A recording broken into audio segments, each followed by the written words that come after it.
Hello, how are you?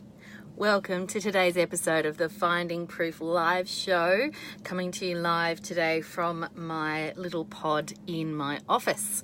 Now, I am really excited to bring you today's episode. I've been absorbing, if you like, Brene Brown's latest book, Dare to Lead, and I might even just flip my screen so that I can share a little bit with you. Bear with me while I do that. There we go. Now I'm sideways. Dare to Lead. I spoke a little bit about this very briefly yesterday. Now I'm very early pages, very early stages in the book at the moment, and I really want to share with you a couple of key takeaways which actually feed into a really important concept, and one that I embrace wholeheartedly, which is the concept of vulnerability. Now, I don't know about you, but certainly I have been exposed to the Australian cultural belief that any form, particularly for males, any form of vulnerability is seen as weakness. And we see a culture of leadership that is feeding right into that belief or that stereotype that vulnerability is a form of weakness. Now, not only that, let me show you something else. Just cover up secret bits like my date of birth. Here we go. You ready? I have a working with vulnerable people card. What does that mean? That's my card that says that I'm allowed to work with children, I'm allowed to work with the elderly, I'm allowed to work with people with disabilities, I'm allowed to go into schools and provide parent assistance to children. We need these cards as psychologists to prove that we are safe to work with vulnerable people. Now, vulnerable people should be all of us. We should all be embracing our vulnerability, because vulnerability is not weakness, is not inexperience, is not youth, is not disability, is not age-related, is not frailty. Vulnerability is openness. Vulnerability is the openness that you should really be embracing if you want to do anything that involves courage. Because courage, what is the definition of courage? The definition of courage is doing something despite being afraid. That is the definition of courage. What is fear? Fear is one form of vulnerability. Fear of failure, fear of embarrassment, fear of criticism. We do things, especially as leaders, all the time that are tinged with those fears. Now, Brene Brown talks about armored leadership. So the book, Dare to Lead, Brene, if you ever see any of my videos, please know that I openly plug your stuff. I have found in here a lovely table which I'll go through parts of. I'll pick maybe my top 3 elements where Brene Brown talks about armored leadership versus daring leadership. And daring leadership means that you are a leader demonstrating your openness to vulnerability, demonstrating your willingness to confront the fears that you and your team are likely to experience together to make change. If your business is anything to do with having a mission of some sort, that means you're in the business of change. You want to affect change in the world. Whether you're an IT entrepreneur, whether you're a mental health professional like me, whether you're a startup fashion designer, you're about making change. That is a place of vulnerability, and you need to embrace that. That's where courage comes from, and that's where creativity lurks. Embracing. Brene calls it embrace the suck, which I guess, when you're feeling an unpleasant emotion, you are feeling something that really sucks, And so she's all about embrace that, own that, be in that. So as a psychologist, one of the strategies we often talk about is distress tolerance, or this is a concept, distress tolerance. And we will often create or teach a range of skills for our clients to take on board, which are distress tolerance skills. And they are all about being able to sit with unpleasant emotions, being able to tolerate those unpleasant emotions, or as Brene Brown would put it, being able to embrace the suck. So I'm just going to fix this for a minute. There we go. We've got some comments. I better keep an eye on those for a second. I want you to be thinking about what you're doing. I can see you there, David Fuller. David Fuller is a creative entrepreneur. He's a businessman, and he knows how to embrace the suck, because I know that he has done incredibly brave things with launches for his music. I'm not going to go into that here, David, because I'm going to be talking to you about that on my podcast one day, am I not? And so what we talk about when we talk about vulnerability, when we taint that with disparaging phrases like weakness, we remove any sense of willingness to be vulnerable. We make it not allowed.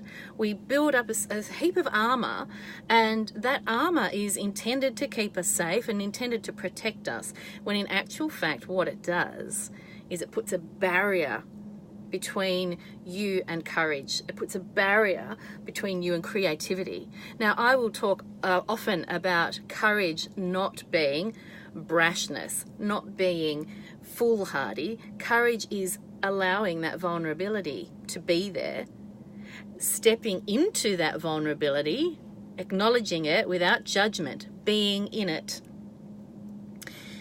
and then launching yourself from there in the direction that you want to take. There's a great quote that, and I apologize, I can't remember who said it, but it is within Brene's book, where she talks about that the cave that you fear to enter is where your treasure lies. So the thing that you're fearing to do, so think about it, you're developing your business, you're about to launch into this next level, and you can see it, you can almost smell it. But there's part of you that's afraid of what will happen if you achieve that goal. What will that mean for other things that you value? You get ahead of yourself and you start talking yourself out of pursuing that goal. So you get stuck in fear, you get stuck in scarcity, whether that's time scarcity or financial scarcity framework in your head. Whether that's reality-based or not is a completely different conversation. And you allow that armor to stay in place as a hard barrier between you, vulnerability, courage, and creativity. So let me just adjust this a second so I can get into these comments, because I would love to see who's asking me questions, if you've got questions. But in the meantime, let me read to you a snippet from Brene's book. Now, this is actually a re-quote of her own work. This is from her book, Daring Greatly, which if you haven't read, I really encourage you to read. She is an amazing writer. So if you don't know who Brene is, you've probably heard her name. But Brene Brown came from a corporate background and then went on to study social work. So she wasn't always a social worker.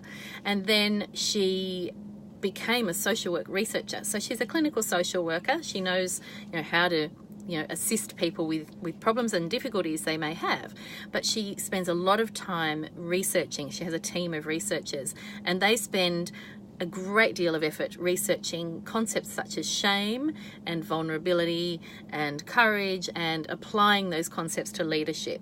So if you are wanting to lead a team, she's a good resource to add to your bookshelf or your Audible listening list. I often have Brene in my ears when I'm driving. So here's her take on this armor that we build. So Brene says, excuse me, getting old. Brene says, as children, we found ways to protect ourselves from vulnerability, from being hurt, diminished, and disappointed. We put on armor. We used our thoughts, emotions, and behaviors as weapons, and we learned how to make ourselves scarce, even to disappear. Now, as adults, we realize that to live with courage, purpose, and connection, to be the person who we long to be, we must again be vulnerable. We must take off the armor, put down the weapons, show up, and let ourselves be seen. That's the vulnerability, the showing up, the letting yourself be seen. It's not oversharing. It's not about spilling your guts to your team. It's about allowing yourself to be fully present, and especially when there is a need for courage. Now, it could be the courage to have a difficult conversation with a staff member. It could be the courage to seek out some additional financial backing for your business. It could be the courage to tell your family that you can't go away for Christmas because you need to work, or whatever it might be. But we have to have, as leaders, those difficult conversations. We need to show up for those. We need to not be absentee leaders. We need to be present, but fully present, not present in an armored sense. We need to be present in the same way that parents need to be present with their children, not to infantilize our team, but in the sense of being available, recognizing their emotional needs, recognizing their practical needs, and leading from the front with that wholehearted approach. So when we are fully vulnerable, it's a tricky place to sit. And it's a tricky balance to get right. It's a tricky balance. Vulnerability is not trying to win friends and influence people in your business by oversharing. It's not trying to display emotional hurt so that people will support you. It's not trying to make people like you. So vulnerability and people pleasing are not the same thing. Just as courage and being a bully are not the same thing. Or being an overly incautious risk taker is not the same as courage either. Leaping without looking isn't courage. The vulnerability is to look first, recognize the depth of the chasm you're about to leap across, and then leaping, knowing that there's a fair chance you're going to make it to the other side, even though it's scary. Now, when she talks about making yourself invisible as a child, the life lessons that we carry with us. I talk a lot in my programs about identifying your inner superhero. And oftentimes what I'm talking about is identifying the experiences that you've had to demonstrate strength and courage to get through as a kid or as a teen or a young adult and onwards throughout your life. Brene talks about, in that little snippet that I read you, she talks about making yourself invisible, that one strategy as a child to get you through can be making yourself invisible. That becomes such a heavy set of armor to carry around as a kid, and particularly to try to also carry around as an adult. It can lead to all sorts of problems in terms of your capacity to tolerate distress, your capacity to be allowing yourself to be vulnerable. Making yourself emotionally numb, making yourself emotionally invisible is not a long-term survival strategy. And yet, so many leaders think that's what they're meant to be doing. So, I guess the thought for today really is about, if you were honest with yourself and you were looking at your vulnerability to courage quotient, how would you define your willingness to be vulnerable? How often would you notice yourself shutting down in the face of appropriate vulnerability, whether it's yourself or others? Would you say that you have a tendency to see those uncomfortable emotions coming and then switching off? I know I have a tendency to do that. I'm open about this. I have a tendency to, and I've talked before about having, growing up with an emotional time bomb of a childhood, a field, what do you call those? Minefields, an emotional minefield in my childhood. And I learned very quickly as a kid that the best way to get through my childhood was to, in the face of disappointment, was to switch it off, just switch off those feelings. And as an adult, I've had to really sit and look at that and observe that and say, okay, particularly with the changes my business has been going through lately, with people moving on, I've had to be very, very conscious, very deliberate, and very courageous in acknowledging my disappointment when people are ready to leave my team, because who likes saying goodbye to people they like? Nobody does. So acknowledging my small d disappointment, sitting with that, observing that without judging it, and then finding a roadmap through those unpleasant emotions to where I wanted to be on the other side, which was genuine, authentic excitement for the opportunities that those team members were embracing. And I've got there. I have succeeded in that. I'm having conversations every day as people are, making their plans and, exiting my team, of being genuinely excited for where they're heading, being comfortably chatty with them about what they're doing next. And for that, I am actually quite proud, because the childhood I had wouldn't have predicted me being able to do that. So when you see unpleasant emotions on the horizon, what do you do? How do you approach those? Do you allow them at all? A little bit? Or do you drown in them? Because there is also, a need for some skill in sitting with unpleasant emotions. So if you don't have the capacity to tolerate difficult emotions, if you don't have the capacity to tolerate the vulnerability that you need in order to be courageous, maybe you need to be thinking about having some kind of support or mentor or something to hold you. Contain you is a bit, it's not a word I love, but it really is a good description of what we're talking about here, holding you together while you sit with those unpleasant emotions, so you can get to the other side and take those courageous steps forward to where you want to get to. Because sometimes courage it's just there, it's just there. And you can see where you want to be, you can see, but you know that it just is going to take a big leap, a big step emotionally to get to that immediate next place. So let me see if I've got any comments and questions here. People saying hello. Hey, Chris.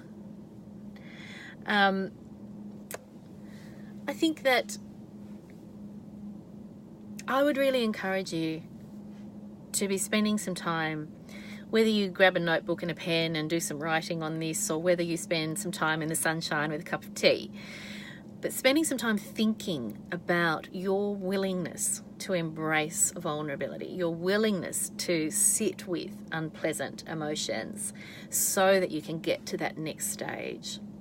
So with the Finding Proof program that I'm pulling together, these are strategies that are involved in that program. There's consideration within that program for how to do this, how to get from where you are now, how to breach the gap, is that the right word? How to cross that bridge to the place you want to be, so that you can then take your next courageous step. Finding Proof is all about taking that next courageous leap to where you want to be in your business, your career, your creative pursuits. So keep watching this page, because when that program is ready to launch, I'm actually at the stage now of rehearsing the video content for that. Then that will need to be shot, and then further down the track it will be released, so I will keep you updated. But for now, spend some time thinking about, how do I tolerate unpleasant emotions? What do I do when I sense them coming? What would I like to be able to do in order to sit with that vulnerability, in order to sit with that openness to unpleasant emotions? It's a little bit like, I love this saying, that it's a bit like labour. There's only one way through it, and that's through it. But wouldn't you like to have some good skills up your sleeve to get through it intact? And that's what I'm talking about. So, for those of you who've just joined, hi Sarah, hey Terry, I was talking about having a vulnerable people's card and how as a society we label vulnerability as a weakness or a disability or inexperience or an age-related variable, when in actual fact we should all be vulnerable, because vulnerability is that openness to unpleasant emotions, those unpleasant emotions that immediately precede courage. That's the courageous part, is being able to sit with those unpleasant emotions while we strategize our courageous forward steps. So that's it from me today. I'm sorry that you've only just joined. Terry's walking her dog. Have a great walk, Terry. And I will see you all again next week for the next live show, for the Finding Proof show. In the meantime, please do follow the page because there's often content throughout the week. Don't forget my YouTube channel where all of these episodes are stored, and also other video content from me as well. You can also catch me on Twitter and Instagram. Have a great day if you're in the Southern Hemisphere. Have a great night if you're in the Northern Hemisphere. And I will talk to you all again very, very soon. Bye for now.